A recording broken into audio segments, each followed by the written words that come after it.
And Susan, we'd like to welcome you to the podium now for your remarks. Ladies and gentlemen, let's welcome again the 2009 Teacher of the Year. Susan, congratulations. What an honor it is to live in a great nation and the great state of Arkansas, where one can wake up every morning and go to a job that they truly love. Not a month goes by that someone doesn't ask me, why did you choose to be a teacher?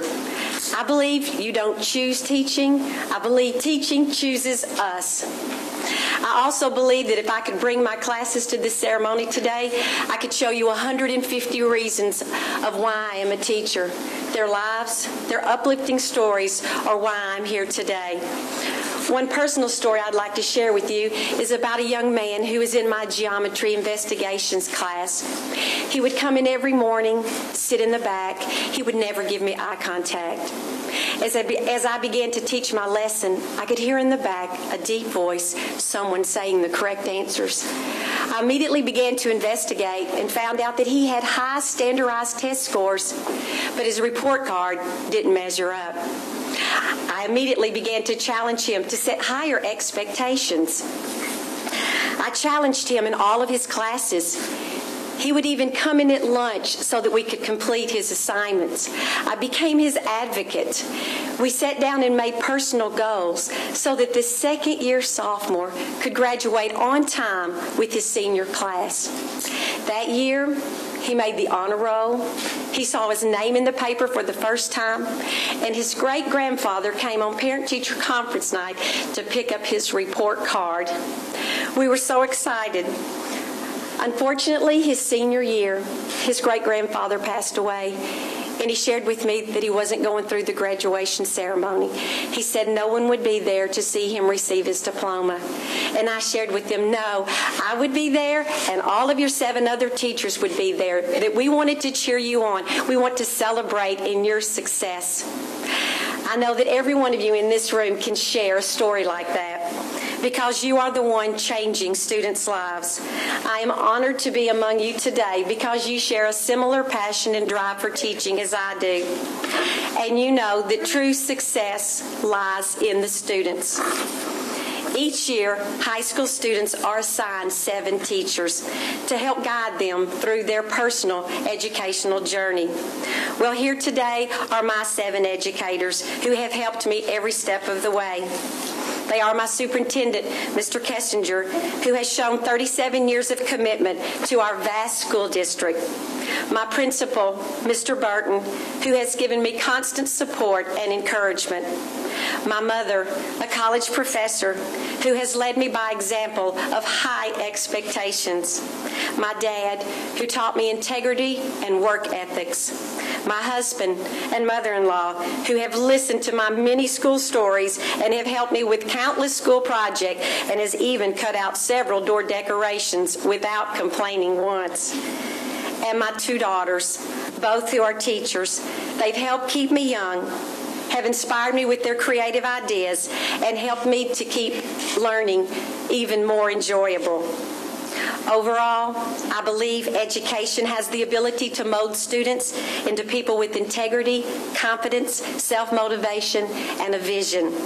One of my personal goals is for my students to know that what they have learned in the past and what they are learning in the present will help mold their future so that they too can choose an occupation that they truly love.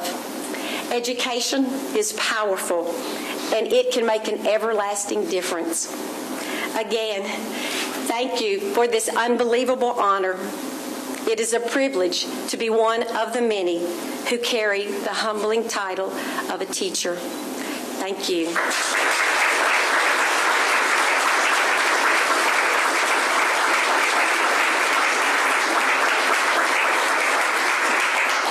Well, I think you can see the judges knew what they were doing, but frankly, all of these finalists could have represented their colleagues in just as fine a fashion. And all of their colleagues across the state who are not here as finalists, all of those numbers are replete with very qualified and very dedicated teachers.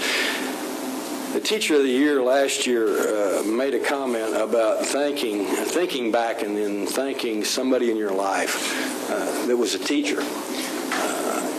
I'm not sure there's just one that you can thank or that you need to think back about, although most of us probably have one that immediately came to mind. But whether it's one or whether it's 10, most of the people in this room can testify that it's education that even allows you to be here. It's education that got you the job that you have. It's education that allows you to pursue the profession that you're pursuing. I can't look at this room and think of any individual that I see that's not here in large measure because of education. I know it's that way for me. And that's what basically this country was built on. Free, quality public education. And so there is no greater task that we have than to sustain and pursue that quality education for generations to come. Inevitably, it is a parent's dream to pass on to his or her child or children a better life than they had. It's part of human nature.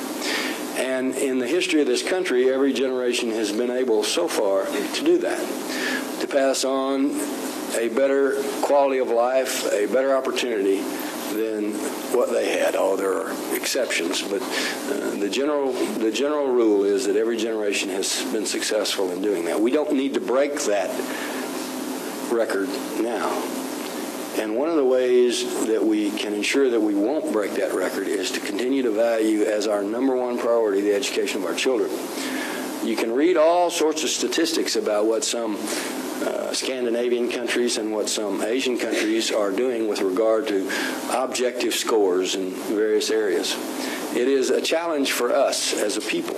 It's a challenge for Arkansas specifically and for America generally to meet whatever the obstacles are and compete with whoever our competitors are across this globe. In today's world, it is a global economy and it's a global competition. Now more than ever, education is needed and is important. Now more than ever, teachers and the ability of teachers to be able to impart to our young people the necessary skills is more important than ever. And it's important to teach theories and techniques, facts, figures, but it's most important to teach people how to think.